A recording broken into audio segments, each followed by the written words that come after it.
നമസ്കാരം. ദേവകി ആസ്ട്രോ സെർച്ചിലേക്ക് സ്വാഗതം. 12 വർഷങ്ങൾക്കു ശേഷം ഇടവം രാശിയിൽ വ്യാഴം വരുന്നു. ശുക്രൻ്റെ രാശിയായ ഇടവം രാശിയിലേക്ക് വ്യാഴം 2024 മെയ് 1 ഉച്ചയ്ക്ക് 2:04 PM സംക്രമിച്ചു കഴിഞ്ഞു. ഓരോ രാശിയുടെയും 2, 5, 7, 9, 11 എന്നീ ഭാവങ്ങളിൽ വ്യാഴം നിന്നാൽ ശുഭകരമാകുന്നു. 4ലും 10ലും പൂർണ്ണമായി ശുഭകരമല്ല. സ്വന്തം രാശിയിലും 3, 6, 8, 12 എന്നീ ഭാവങ്ങളിൽ വ്യാഴം സഞ്ചരിച്ചാൽ ഗുണാനുഭവങ്ങൾ കുറഞ്ഞു നിൽക്കും. എന്നാൽ വ്യാഴത്തിൻ്റെ ദൃഷ്ടി വീഴുന്ന ഭാവങ്ങൾക്ക് ഗുണാനുഭവങ്ങൾ വർദ്ധിച്ചു തന്നെ നിൽക്കും. സ്വന്തം ഗൃഹനിലയിൽ വ്യാഴം സപ്പോർട്ടാണോ എന്നുകൂടി പരിശോധിക്കേണ്ടതുണ്ട്. ഇന്നത്തെ ഈ വീഡിയോയിൽ പറയുന്ന ഗോചരഫലങ്ങൾക്ക് പുറമെ ഗ്രഹനിലകൾ കൂടി പരിശോധിച്ച് പരിഹാരം ചെയ്ത് കാര്യങ്ങൾ ശുഭകരമാക്കി മുന്നോട്ടു പോകേണ്ടതുണ്ട്. ഗ്രഹനിലകൾ പരിശോധിച്ച വിവരങ്ങൾ അറിയുന്നതിനായി എൻ്റെ വാട്സാപ്പ് നമ്പറിലേക്ക് ഡീറ്റെയിൽസ് ടെക്സ്റ്റ് ചെയ്യാവുന്നതാണ്.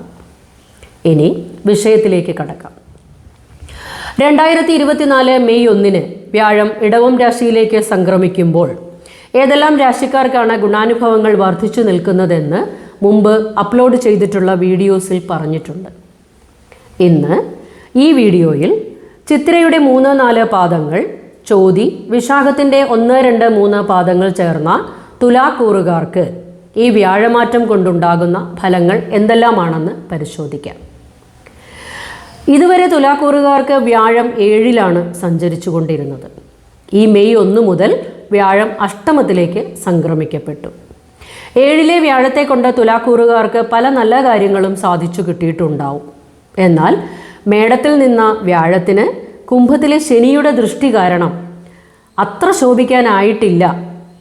എന്നാൽ ഇപ്പോഴാണെങ്കിൽ വ്യാഴം അഷ്ടമത്തിലെ വ്യാഴം ഗുണപ്രദമല്ല. ധനപരമായ ചില ക്ലേശങ്ങൾ ഉണ്ടാകാനും തന്മൂലം മനപ്രയാസങ്ങൾക്കും സാധ്യതയുണ്ട്. കുടുംബത്തുള്ളവരുമായി അകന്നു കഴിയേണ്ട അവസ്ഥ ഉണ്ടായേക്കാം. കുടുംബജീവിതത്തിൽ പല പ്രശ്നങ്ങളെയും അഭിമുഖീകരിക്കേണ്ടി വരും. സന്താനങ്ങളുമായി അഭിപ്രായ വ്യത്യാസങ്ങൾ ഉണ്ടാകാനും സന്താനങ്ങളെ ഓർത്ത് വ്യസനിക്കാനുള്ള അവസ്ഥകളും ഉണ്ടാകും. കുടുംബത്ത് അസ്വാരസ്യങ്ങൾക്ക് സാധ്യത കൂടുതലാണ്. ജീവിത പങ്കാളിയുമായി അഭിപ്രായ വ്യത്യാസങ്ങൾ ഉണ്ടാകാനിടയുള്ളതിനാൽ പ്രത്യേകം ശ്രദ്ധിക്കണം. കലഹങ്ങൾ ഉണ്ടാകാനും വേർപിരിയാനും സാധ്യതയുണ്ട്. ദൂരദേശ യാത്രകളും യാത്രാക്ലേശങ്ങളും ഉണ്ടാകാം. വന്നുചേരുന്ന ധനം നഷ്ടമാകാനിടയുണ്ട്.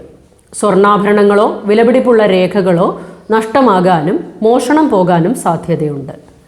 ശാരീരിക അസ്വസ്ഥതകൾ വർദ്ധിക്കാനിടയുണ്ട്. ഒരു ഊർജമില്ലാത്ത അവസ്ഥ ഉണ്ടായേക്കാം. സർക്കാർ ആനുകൂല്യങ്ങൾ ലഭിക്കാൻ കാലതാമസം നേരിടും. സ്വന്തം പേരിൽ പിഴ ചുമത്താനും സാധ്യത കാണുന്നുണ്ട്. വാഹനം കൈകാര്യം ചെയ്യുമ്പോൾ അതീവ ശ്രദ്ധാലുക്കളായിരിക്കണം. സർക്കാർ രേഖകളിൽ അപ് ടു ഡേറ്റ് ആക്കി വെക്കേണ്ടതുണ്ട്. പൊതുവെ ഭാഗ്യ ആനുകൂല്യങ്ങൾ കുറയാനാണ് സാധ്യത. ദേഷ്യം കൺട്രോൾ ചെയ്യണം. കോപം വർദ്ധിക്കുവാനിടയുണ്ട്. ബ്ലഡ് പ്രഷർ, ഷുഗർ പോലുള്ള രോഗങ്ങൾ അലട്ടാനിടയുണ്ട്. സ്വന്തം ഗൃഹനിലയിൽ വ്യാഴം അനുകൂലമാണ് എങ്കിൽ അപ്രതീക്ഷിത ധനം വന്നു ചേരാനും പാരമ്പര്യമായ സ്വത്ത് സ്വന്തം പേരിലാകാനും സാധ്യതയുണ്ട്. ആത്മീയത വർദ്ധിക്കുവാനും ഇടയുണ്ട്. ചില സന്ദർഭങ്ങളിൽ യഥാസമയം ഭക്ഷണം തന്നെ കഴിക്കാൻ പറ്റാത്ത അവസ്ഥ ഉണ്ടായേക്കാം. എന്നാൽ ബുദ്ധിപൂർവം ഇവയെല്ലാം മനസ്സിലാക്കി ധൈര്യപൂർവം തീരുമാനങ്ങൾ എടുത്ത് മുന്നോട്ട് പോവുകയും ചെയ്യും. വിവാഹാലോചനകൾ നടന്നുകൊണ്ടിരിക്കുന്നവർക്ക് അനുയോജ്യമായവ വന്നു ചേരാനും ഇടയുള്ള മാസങ്ങൾ ഉണ്ട്. വസ്തുവിൽപ്പന നടക്കാനും പുതിയത് സ്വന്തം പേരിലാകാനും സാധ്യതയുണ്ട്. വാഹനം മാറി വാങ്ങാനും പുതിയ വീട് വാങ്ങുന്നതിനും വീട് പുതുക്കി പണിയുന്നതിനും സാധ്യതയുണ്ട്. പൊതുവെ ക്ലേശങ്ങളാണെങ്കിലും ധൈര്യപൂർവം കാര്യങ്ങൾ നടത്തിയെടുത്ത് മുന്നോട്ട് പോകുന്നതാണ്. ഈ ഗുണാനുഭവങ്ങൾ പൂർണ്ണമായി ലഭിക്കുന്നത് ഗ്രഹനിലയിൽ വ്യാഴം അനുകൂലമായവർക്ക് മാത്രമാണ്.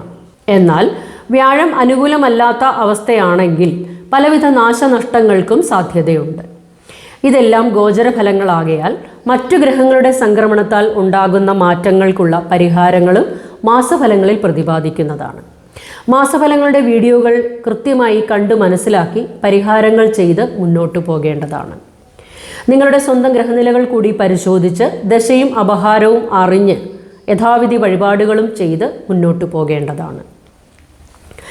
ദൈവാധീനം വർദ്ധിപ്പിച്ചെടുക്കുന്നതിനായി വ്യാഴാഴ്ച ദിവസങ്ങളിൽ മഹാവിഷ്ണു ക്ഷേത്ര ദർശനവും നെയ്വിളക്ക് സമർപ്പിക്കുകയും തുളസിമാല അർപ്പിക്കുകയും നിത്യേന കൃത്യനിഷ്ഠയോടെ തന്നെ വിഷ്ണു സഹസ്രനാമം ജപിക്കേണ്ടതുമാണ്. ശാസ്താവിന് നീരാഞ്ജനം, ഹനുമൽ സ്വാമിക്ക് വെറ്റിലമാല എന്നിവയും സമർപ്പിക്കുക. വീഡിയോ ഇഷ്ടമായ ലൈക്ക് ചെയ്യാനും സബ്സ്ക്രൈബ് ചെയ്യാനും മറക്കരുത്. അഭിപ്രായങ്ങൾ കമൻറ്റ് ബോക്സിൽ രേഖപ്പെടുത്തേണ്ടതാണ്. ഇനി ഈ രാശിക്കാർ കൂടാതെ മറ്റു രാശിക്കാർക്ക് ചില ഗുണാനുഭവങ്ങൾ 2024 വ്യാഴമാറ്റം കൊണ്ട് ഉണ്ടാകുന്നുണ്ട്. അവ എന്തൊക്കെയാണ് എന്ന് മറ്റൊരു വീഡിയോയിൽ പ്രതിപാദിക്കാം. അടുത്തൊരു വീഡിയോയുമായി ഉടൻ തന്നെ എത്തിച്ചേരാം.